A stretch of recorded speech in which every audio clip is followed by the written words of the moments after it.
স্বার্থপর। আমি মানুষটা বড্ড বেশি স্বার্থপর।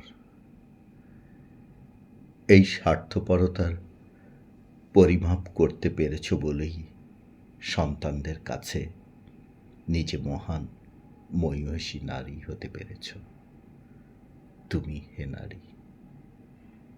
আর আমি এখনো স্বার্থপরের মতো তোমাদের ভালোবাসি।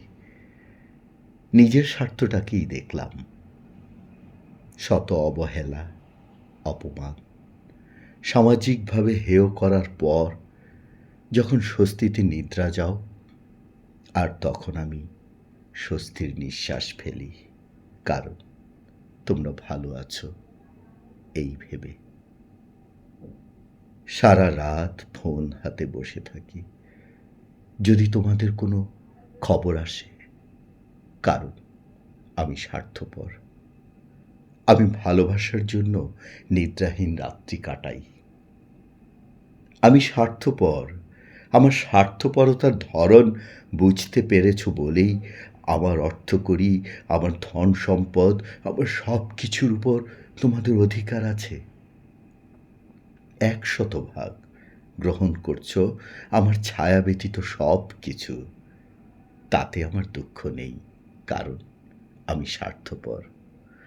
আমার ভালোবাসার মানুষগুলো ভালো থাকুক, এটাই আমি চাই। তাই আমি স্বার্থপর। আমি স্বার্থপর। সত্যি সত্যি আমি ভয়ানক রকমের স্বার্থপর, কারণ আমি বাবা। পৃথিবীর সকল বাবা আমার মতোই স্বার্থপর হোক, এটাই আমি চাই। বৃদ্ধাশ্রমে শুয়ে যে বাবা মা এখনো সন্তানের মঙ্গল কামনায় এখনো চোখের জল ফেলে, আমি তাদের একজন হতে চাই। সত্যি সত্যি আমি বড্ড বেশি স্বার্থপর।